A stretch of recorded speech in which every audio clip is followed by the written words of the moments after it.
The wind, a bitter whisper carrying the scent of dust and despair, swept through the ramshackle main street of Redemption Gulch. It was a town that had forgotten the meaning of its name, if it ever knew it. Today, that wind carried with it the snickers and cruel jibes of men gathered outside the general store, a place that doubled as an auction block for anything deemed unwanted. And today, the unwanted was a woman. They called her Ilara. She sat in a crudely fashioned wheeled chair, her body still below the waist, her face a mask of stone, hiding a landscape of pain few could imagine. Jedediah Thorne, a man whose heart was as barren as the alkali flats surrounding the town, leered at the crowd. "Step right up, gentlemen. A fine piece of domesticity. Guaranteed quiet." His laughter was a harsh, grating sound. They had advertised a maid for sale, a cruel joke aimed at the wealthiest rancher in the territory, Caleb Stone. Caleb, a man who lived as a shadow on his vast Bar M ranch, haunted by a past that clung to him like the scent of wood smoke. He was known for his solitude, his silence, and the almost mythical success of his herds. They expected him to scoff, to ride on. They did not expect him to arrive. Caleb Stone rode into Redemption Gulch not like a conquering hero, but like a man carrying an invisible weight. His horse, a powerful roan, moved with a quiet confidence that mirrored its rider. His eyes, the color of a winter sky, took in the scene, the jeering men, Thorne's smug face, and then, Ilara. He saw not the chair, not the stillness of her legs, but the flicker of an unbroken spirit deep within her eyes, a spark almost extinguished but fiercely, stubbornly, alive. The laughter died in their throats as Caleb dismounted, his tall frame casting a long shadow.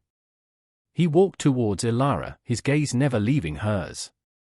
The air crackled with a tension thicker than the dust. Thorne, momentarily flustered, regained his composure. "Well, Mr. Stone. Didn't expect you to grace us with your presence. Looking for a bargain?" Caleb's voice, when it came, was low and steady, like the rumble of distant thunder. "What's her price?" Thorne, emboldened by the presence of his cronies, named a figure so insultingly low it was meant to underscore the mockery. $50, Stone. For the whole package a fresh wave of snickers rippled through the crowd. Caleb reached into his worn leather vest and pulled out a small pouch. He counted out the coins, each clink a nail in the coffin of their amusement. He dropped them into Thorne's outstretched, greedy hand. "She's bought," Caleb stated, his voice devoid of emotion. Then, he turned to the stunned assembly. "And I'll be needing Preacher Eli. I aim to marry her." The silence that followed was absolute, broken only by the mournful sigh of the wind. He was the wealthiest cowboy in 3 territories, and they had sold him a paralyzed maid as a cruel joke. He married her that very day, before the sun dipped below the jagged peaks, before the ink on the hastily scrawled bill of sale was truly dry. Preacher Eli, a man whose faith was weathered but genuine, performed the ceremony in his small, dusty chapel, his voice trembling slightly as Caleb Stone, the solitary rancher, took Ilara's hand, a hand surprisingly firm despite its pallor, and vowed to honor and protect her. The town watched, dumbfounded, as Caleb lifted Ilara, chair and all, into a specially modified buckboard, their cruel joke having turned into something they couldn't comprehend, something that felt dangerously like hope, or perhaps, judgment on their own barren souls. The journey to the Bar M was a silent one, the rhythmic creak of the buckboard wheels and the steady clop of the horses' hooves the only sounds accompanying the vast, echoing quiet of the plains. Ilara sat beside Caleb, her gaze fixed on the endless horizon, her thoughts a whirlwind she kept carefully concealed. The wind whipped strands of her dark hair across her face, but she made no move to brush them away. Caleb drove with a practiced ease, his presence a solid, unreadable bulwark against the harshness of the land and the sharper harshness of men's cruelty. He had spoken little since the bizarre ceremony, only to ensure a comfort, adjusting a blanket around her shoulders when the air grew chill with the approaching dusk. The Bar M homestead appeared as a smudge against the bruised purple of the twilight sky, then slowly resolved into a collection of sturdy, well-kept buildings, a testament to Caleb's solitary diligence. It was a lonely place, a fortress of solitude, but tonight, it felt different. It felt occupied. He carried her into the ranch house, a place that smelled of leather, wood smoke, and the faint, lingering scent of solitude itself. The interior was Spartan but clean, everything in its place. He had clearly prepared, a ramp led to the main door, and the sparsely furnished main room seemed wider, as if to accommodate her chair. He placed her near the stone hearth, where a low fire already crackled, casting dancing shadows on the rough-hewn walls. "There's food," he said, his voice softer now, stripped of the iron it had held in town. He gestured to a pot simmering on the stove. Elara watched him, her eyes wide and searching. She had known only brutality, neglect, or the callous pity that was worse than either. This quiet consideration was a language she barely understood. He served her a simple stew, rich with meat and vegetables, and a piece of fresh bread. He ate with her, not opposite, but beside her, sharing the small table he'd pulled close to the fire. The silence between them was not empty, but filled with unspoken questions, with the hesitant stirring of something new. For days, this pattern held. Caleb tended his ranch, his movements economical and purposeful. He spoke little, but his actions were a constant stream of quiet care. He widened doorways, built a small, smooth path from the house to the porch railing where she could sit and watch the sunrise paint the prairie in hues of rose and gold. He never asked about her past, never prodded her silence. He simply made space for her, a space where she could breathe without fear. Elara, in turn, remained mostly silent. The trauma of her past was a heavy cloak, and trust was a fragile seed in barren ground. But she watched him. She saw the weariness in his eyes when he returned late, the gentleness in his large, calloused hands as he mended a piece of tack, the way he would sometimes pause and look out at the vast expanse of his land, a profound loneliness etched on his face. She began to notice the small things, the way the light caught the silver in his dark hair, the subtle shift in the wind song before a storm, the tiny wildflowers that pushed their way through the hard-packed earth near the porch. One afternoon, while Caleb was out mending fences on a distant pasture, Elara found a piece of charcoal from the hearth and a discarded piece of smooth plank. Hesitantly, her fingers stiff at first, she began to draw.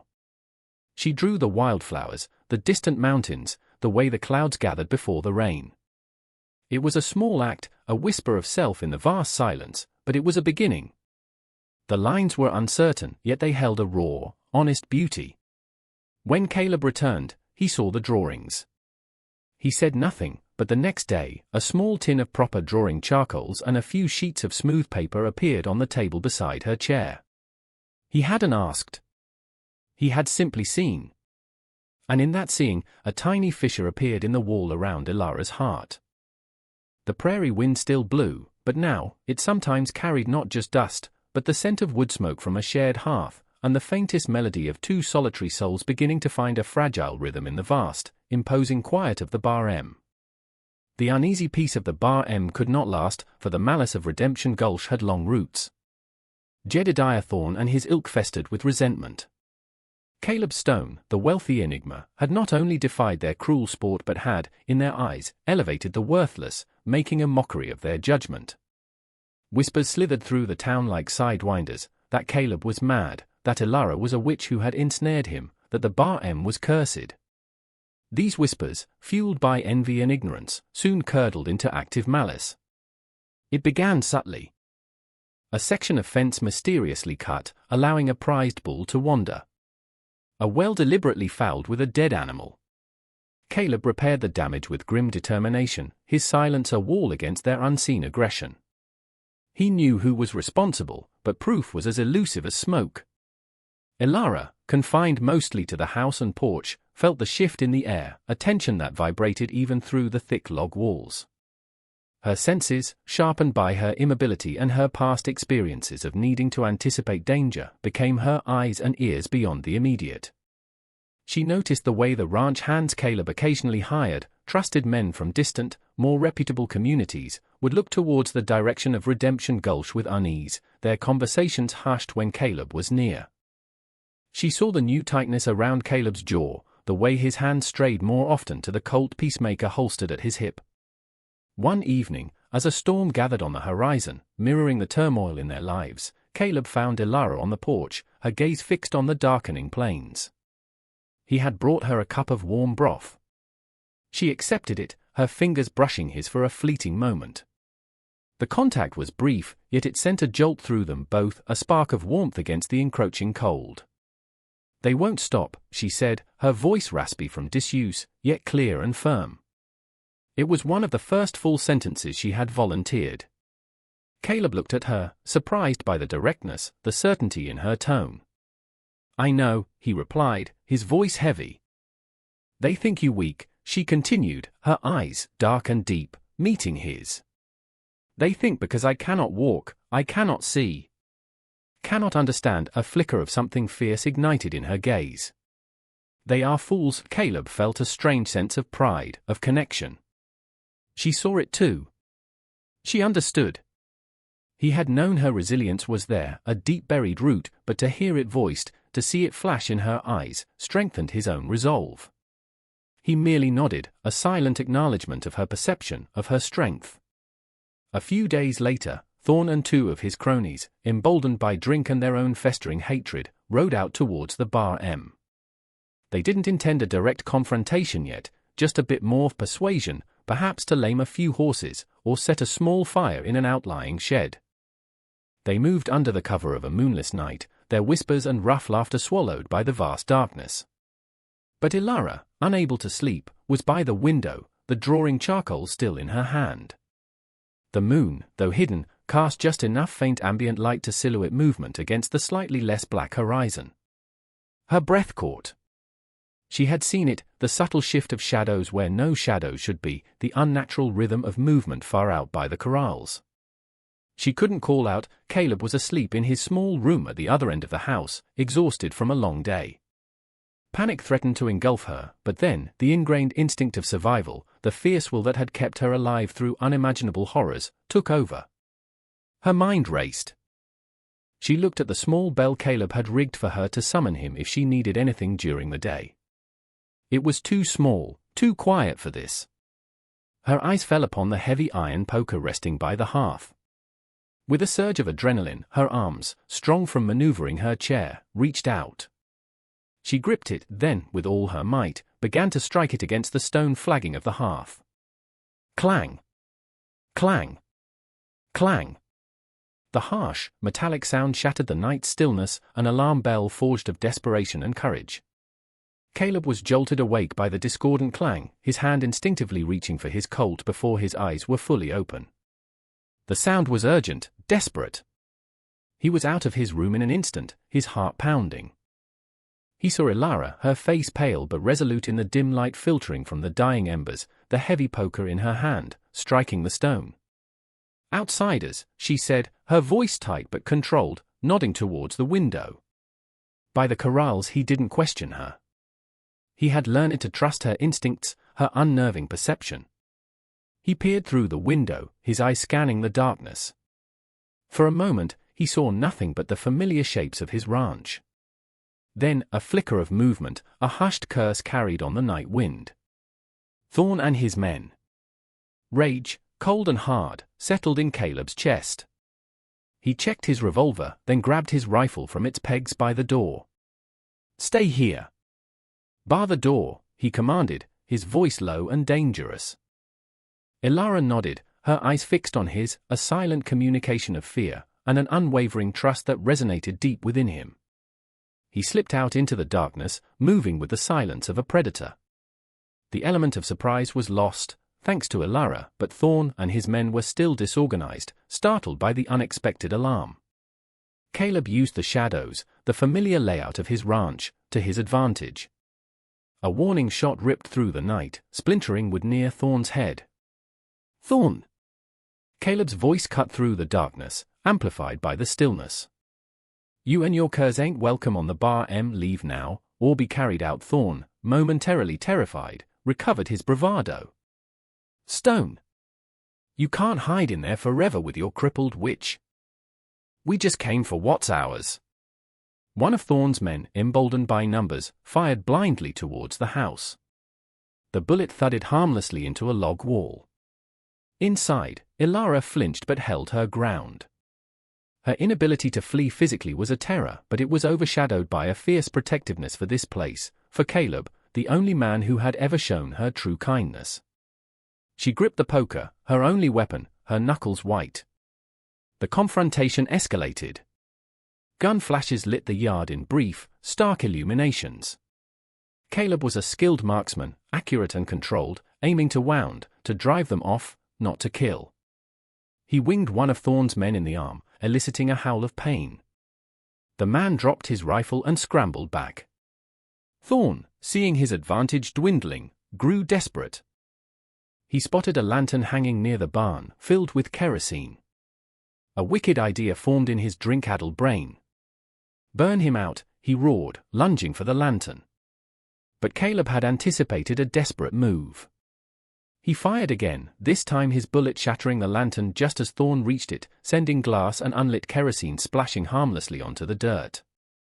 Thorne yelped, stumbling back. At that precise moment, from the direction of the main road, came the sound of approaching horses, moving at a gallop. And then a voice, sharp and authoritative. "Hold your fire. This is Sheriff Brody." The antagonists froze. Sheriff Brody, a rare principled man from the county seat, drawn by whispers of escalating trouble and perhaps a timely anonymous tip Caleb had arranged weeks prior, had arrived with 2 deputies. The sight of the law, impartial and armed, shattered the last of Thorne's bluster. He and his remaining unwounded crony dropped their weapons, their faces a mixture of fury and fear. Caleb lowered his rifle, his breathing heavy, the adrenaline slowly beginning to recede. He glanced towards the house, towards the window where he knew Elara was watching. Even in the darkness, he could feel the intensity of her gaze. She had saved them. Her watchfulness, her courage in sounding the alarm, had given them the crucial moments they needed. Her supposed weakness had, once again, proven to be an unexpected, profound strength. The cruel collective had been faced, not just by Caleb's grit, but by the resilient spirit of the woman they had sought to dehumanize. Sheriff Brody surveyed the scene with a grim expression, the scattered weapons, the wounded man groaning on the ground, Thorne's sullen face, and Caleb Stone, standing like a sentinel before his home. "Thorne," Brody said, his voice hard as ironwood, "looks like you've bought yourself a whole heap of trouble tonight. Trespassing, assault with intent, attempted arson. I reckon the circuit judge will be mighty interested in your version of events." Thorne began to bluster, to deny, but Brody cut him off. "Save it. You and your boys are coming with me." As the deputy secured Thorne and his men, binding their wrists, Brody approached Caleb. "Stone. You all right? Your wife?" Caleb nodded, his gaze flicking towards the house. "We're fine, Sheriff." Thanks to Elara he didn't elaborate, but the simple statement, delivered with quiet conviction, spoke volumes. Brody, a man who had seen his share of human nature, both good and bad, simply nodded, a glimmer of respect in his eyes. He had heard the stories from Redemption Gulch, the cruel mockery of Elara's sale. He looked at the sturdy ranch house, at Caleb Stone, a man transformed from a solitary recluse into a fierce protector, and he understood that something remarkable had happened here. The departure of the sheriff and his prisoners left an almost deafening silence in its wake, broken only by the chirping of crickets and the distant howl of a lone coyote. The threat had passed. Caleb walked back to the house, his steps heavy with exhaustion, yet lighter with relief. He opened the door to find Elara still by the window, the poker resting beside her chair. Her face was etched with fatigue, but her eyes shone with an inner light, a mixture of fear's aftermath and a dawning sense of triumph. He knelt beside her chair, his large, calloused hand gently covering hers where it rested on the armrest. "You were brave, Elara," he said, his voice thick with emotion. "You saved us." A tear, a single, crystalline drop, escaped the corner of her eye and traced a path down her dust-smudged cheek. It wasn't a tear of sorrow, but of release, of a dam finally breaking. I was so scared," she whispered, her voice trembling. "But I couldn't let them hurt you. Not here. Not our home, our home." The words hung in the air, simple and profound. Caleb's heart swelled. He gently wiped the tear from her cheek with his thumb. "This is your home, Elara. You're safe here." Always. In the days that followed, a profound peace settled over the Bar M. The darkness of the confrontation had been a crucible, forging their bond into something unbreakable. The townsfolk of Redemption Gulch, shamed by Thorne's arrest and the clear evidence of his villainy, largely retreated into embarrassed silence. Some, perhaps, even felt a grudging respect for the quiet woman who had faced down their malice. The ranch began to heal, and so did its inhabitants. Elara, no longer living under the shadow of constant threat, began to truly flourish. Her drawings became more confident, filled with the vibrant colors of the prairie she now saw with eyes unclouded by fear. Caleb would often find her on the porch, sketching the sunrise, a small, contented smile playing on her lips. He built her a small, accessible garden near the house, and she discovered a talent for coaxing life from the stubborn soil, her fingers tending the herbs and vegetables with a surprising dexterity. The silence between them was no longer one of caution, but of comfortable companionship, punctuated by easy conversation and shared laughter, a sound rarely heard on the Bar M before her arrival. They found their rhythm in the quiet routines of ranch life, a partnership built on mutual respect, unspoken understanding, and a love that had blossomed in the most unlikely of circumstances. The prairie wind still whispered around the ranch house, but now it carried the scent of blooming wildflowers from Elara's garden, the distant lowing of contented cattle, and the quiet murmur of two souls who had found sanctuary, and each other, against all odds. Their wealth was not in the land or the herds, but in the resilient love they had forged, a love that had turned a cruel joke into a testament of enduring strength and profound redemption. Years passed, like seasons turning on the vast prairie. The Bar M thrived, not just as a ranch, but as a haven. Caleb and Elara's life together became a quiet legend, a story whispered with a sense of awe by those who knew even a fraction of their beginnings. Elara, her spirit unchained even if her body remained limited, filled the ranch house with a warmth and artistry it had never known. Her drawings adorned the walls, vibrant depictions of the land they both loved, and her garden bloomed with a fierce beauty, providing herbs that sometimes found their way to neighbors in need, a quiet offering of peace. Caleb, the once solitary man, found a deep contentment in her presence, his laughter more frequent, the haunted look in his eyes replaced by a steady, quiet joy. They never had children of their own, but their home was often filled with the children of their trusted ranch hands, drawn to Elara's gentle stories and Caleb's quiet strength. They had faced the cruelty of the world and had not only survived but had built a sanctuary of love and acceptance. The memory of Redemption Gulch and its malice faded, overshadowed by the daily acts of kindness, resilience, and unwavering devotion that defined their life together. The wealthiest cowboy had indeed married the paralyzed maid, and in doing so, they had both found a treasure far greater than any earthly riches, a love that saw beyond the surface, a love that healed, a love that endured, strong and true as the ancient prairie itself. If this story of Caleb and Elara, who found strength in vulnerability and love in the face of scorn, stirred something deep within your soul, if you believe that true worth is not defined by outward appearances or societal judgment, but by the courage of the human heart, then you're in the right place. Their journey reminds us that even in the harshest landscapes, love can take root and blossom, transforming desolation into beauty. If you cherish tales of resilience, redemption, and love that defies all odds, subscribe now for more stories that explore the depths of the human spirit and the enduring power of connection.